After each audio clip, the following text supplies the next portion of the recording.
Hello everybody and welcome to this video. It's another in the series on The Curious Incident of the Dog in the Night Time, the play version, which you're probably studying for GCSE English Literature. Everything I go through in this video comes from Mr. Bruff's guide to the play, so pick that up at amazon.co.uk or mrbruff.com. It was written by Georgina Bottomley. It's a fantastic guide, and today we're going to look at the character of Christopher. So Christopher is our narrator. He's a 15-year-old boy who has Asperger's syndrome, which is a form of autism. And there's quite a lot of irony in the fact that Christopher hates novels because they're fictional. But ironically, here he is, a fictional character who's been writing a fictional novel whilst appearing in a fictional play. So this irony and use of paradox is one of the things that's so entertaining for an audience. And if you get the opportunity, you must see this play performed. It is hilarious. So due to his condition, Christopher likes set rules about what he and others are allowed to do. He likes facts and subjects such as maths and science, which have right and wrong answers. And English is a subject where it's acceptable to read things in different ways and offer different interpretations of meaning, depending on what the reader brings to the table. For one example, a teacher might read a student's piece of creative writing and think it's brilliant and original, whereas another teacher may have come across a similar storyline elsewhere, maybe in a TV show or another book, and be less impressed than the first. Open-ended texts some readers find intriguing and enjoyable to read as they must continue to consider the possibilities, whereas other readers might find this structure frustrating and would prefer a definitive ending. Which do you prefer? Subjects which are more black and white, right or wrong, or those where there are grey areas and your opinions are welcome? Put a comment in the comments section. So the use of a first-person narrator is always interesting. The story is mainly told from Christopher's point of view, especially since we hear his thoughts and feelings through his book, as well as the actual lines he says on stage. Now, it's easy to assume that because a character's talking, that they're giving an honest and fair appraisal of the situation. But is that really true? Do people always speak the truth? There's potential for that narrator's comments to be unreliable, even in the case of Christopher, who says he always speaks the truth. Is he being honest when he says that?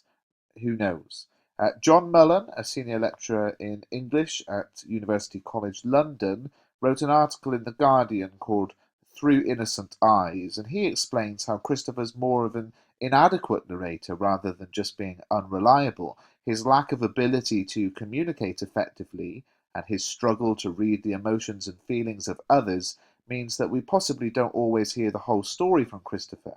He appears trustworthy and explains that he always tells the truth, but how much has he missed whilst, for example, being curled into a ball or screaming? So Christopher is academically bright, but really struggles in social situations. And when the outcome of an encounter or situation is unpredictable, he really doesn't like it. He can react in quite a physical way.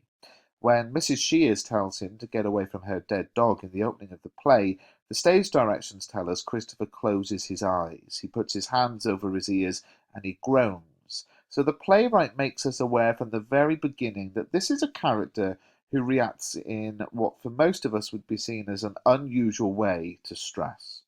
Christopher also groans whilst being questioned by the police officer, and the repetition of the groaning adds emphasis to the way in which Christopher loses his language and is only able to make noises at these tricky times.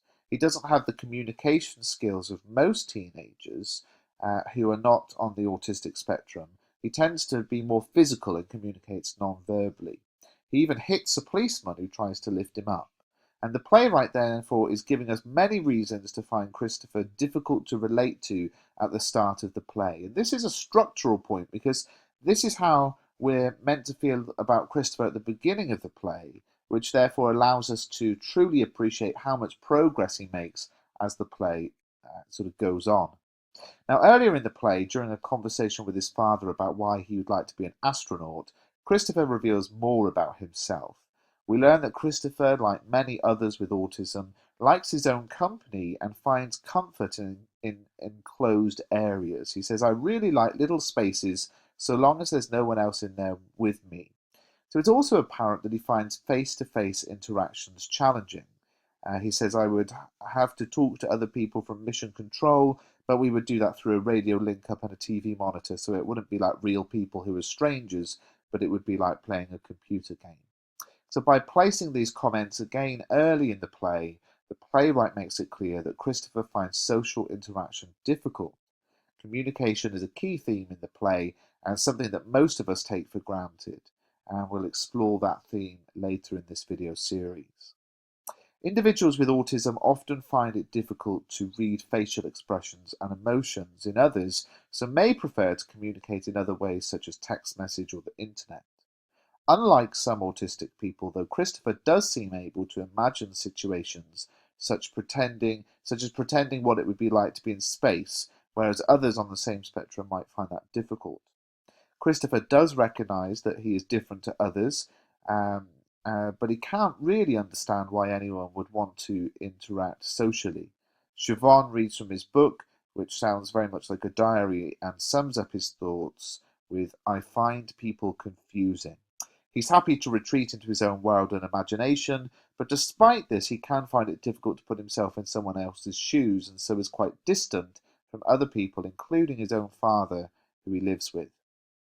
Now, the interactions between Christopher and his father demonstrate his difficulties with social relationships. There's a moment when his dad offers a seemingly very sincere apology to his son after their fight, but whilst they do touch hands, Christopher's thinking about where his book is, and the structure of these comments alongside the non-verbal communication seems to suggest the two characters might look like they're reconnecting, but actually Christopher's mind is wandering. There's an analysis in the revision guide on Ed Boon for further details on that relationship. Christopher's conversations with his teacher Siobhan provide an interesting contrast to those that we see between Christopher and his father. With her, he explores his thoughts about the possible killer of Wellington. He talks about his mother and sometimes even talks to her in his mind. He can chat about his interests, such as maths, maybe because Siobhan doesn't put any pressure on him. She says, if you say you don't want to do it, no one is going to be angry with you. And he remembers her advice when sitting his maths A-level. It's as if Siobhan is taking the role of main female influence in Christopher's life in the absence of his mother, but it's important to remember that despite Christopher wanting to go and live with her at the end of the play, she refuses, given the clear reason, it's because I'm not your mother. So her position as a support remains, but she never becomes an actual replacement for Christopher's mother, and there's a detailed analysis on Siobhan in the revision guide for that.